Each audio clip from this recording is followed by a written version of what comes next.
craziness. Absolute craziness what's going on here. Tesla robot attacks an engineer at company's Texas factory during violent malfunction, leaving trail of blood and forcing workers to hit emergency shutdown button. Okay, can't make this up. Right before Christmas, I started watching again. I saw it when it came out in the theaters, the movie Blade Runner 2049, but I fell asleep and I had the last 20 or 25 minutes to finish. So actually this morning I woke up and said, hey, you know what? I'm going to finish this movie, the last 25 minutes. So I watched the last 25 minutes of it. No spoilers, but if you're not familiar with Blade Runner, it's about replicants who are man-made humanoids, and they sometimes turn murderous, and they're hunted down by Blade Runners. Okay, that's a simplified version of it. Then I see this headline. Craziness. Absolute craziness what's going on here. Tesla robot attacks an engineer at company's Texas factory during violent malfunction, leaving trail of blood and forcing workers to hit emergency shutdown button. Dystopian story right before us. Now, welcome to The Retired Banker. My name is James. I cover all types of interesting news and analysis that has to do with business, technology, finance, etc. And this is of great interest. Obviously, Elon Musk and anything that he's involved with and Tesla is newsworthy because he's pushing the envelope of technology. Let's see what happened here. A Tesla engineer was attacked by a robot during a brutal and bloody malfunction at the company's Giga Texas factory near Austin, being reported today by Matthew Fallon, senior science reporter for the Daily Mail. Two witnesses watched in horror as their fellow employee was attacked by the machine designed to grab and move freshly cast aluminum car parts. The robot had pinned the man, who was then programming software for two disabled Tesla robots nearby, before sinking its metal claws into the worker's back and arm, leaving a trail of blood along the factory surface. The incident, which left the victim with an open wound on his left hand, was revealed in an injury report filed to Travis County and federal regulators, which has been reviewed by DailyMail.com. While no other robot-related injuries were reported to regulators by Tesla at the Texas factory in either 2021 or 2022, the incident comes amid years of heightened concerns over the risks of automated robots in the workplace. Wow, I mean, this is dystopian. Now, they're pushing, and I say they, the powers that be, the governments of the world, are pushing electric cars. Now, we've been manufacturing ICE or internal combustion engine cars, gas and diesel engine cars for over a century now.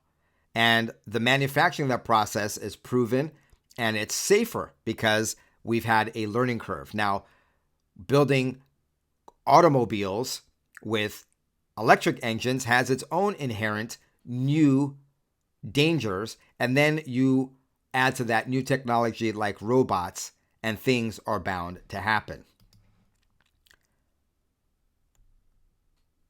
Reports of increased injuries due to robotic coworkers at Amazon shipment centers, killer droid surgeons, self-driving cars, and even violence from robotic chess instructors have led some to question speedy integration of the new technology. Now, this is very interesting because this is not just about making cars. That's why I segued into robot technology in manufacturing and in business. It brings with it its own inherent dangers. Robotic co-workers at Amazon shipment centers. And that's this headline here. Amazon's fleet of half-ton automated warehouse robots are injuring staff forced to work alongside the roving machines, new report reveals. That's from 2019. Then we have this killer from the, and going to 2022, from the robo-surgeon that killed its patients to the driverless cars that ran over a pedestrian. Worst robotic accidents in history after chess robot breaks 7-year-old boy's finger in Russia. So we're seeing a history of this over the years, folks. But hey, you know, new technology comes with risks And those risks are going to be even greater when they're pushed on society by public interests and governments as opposed to the market, which is not always the case. We saw a lot of things happen during the Industrial Revolution and what have you, and the cotton gin wasn't without its fair share of accidents, but you get the idea. The Injury Report, which Tesla must submit to authorities by law to maintain its lucrative tax breaks in Texas, claimed the engineer did not require time off of work. But one attorney who represents Tesla's Giga Texas contract workers has told DailyMail.com she believes, based on her conversations with workers there, that the amount of injuries suffered at the factory is going underreported. The underreporting, the attorney said, even included the September 28, 2021 death of a construction worker who had been contracted to help build the factory itself. My advice would be to read that report with a grain of salt, the attorney said, and sold Daily Mail. Now, I just want to mention, folks, that as we have these new technologies coming out, there's going to be inherent danger. Now, one thing that people aren't talking about that may be a solution to what the electric cars are trying to do are hydrogen-powered cars and also e-fuels.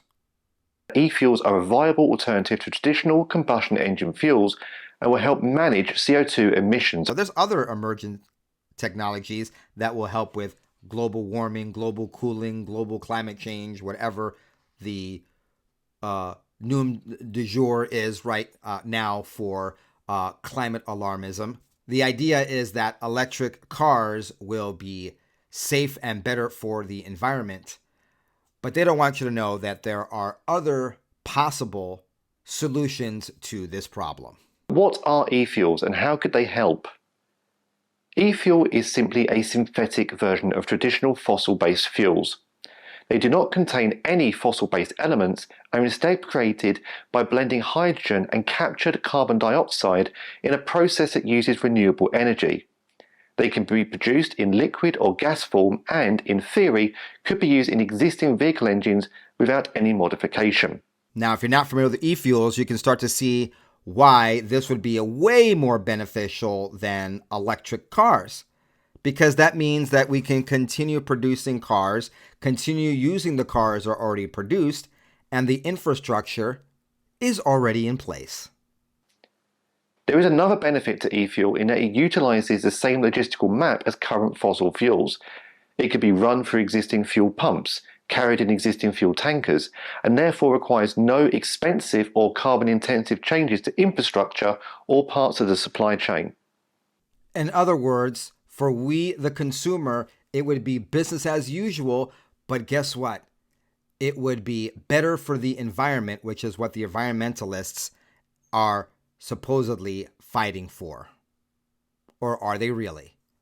Or is this a control mechanism to keep us living in 15-minute cities where they can control us by controlling how far we can go, where we live, what we drive, and even the power grid that, of course, ironically, is run on fossil fuels that provides electricity in the first place.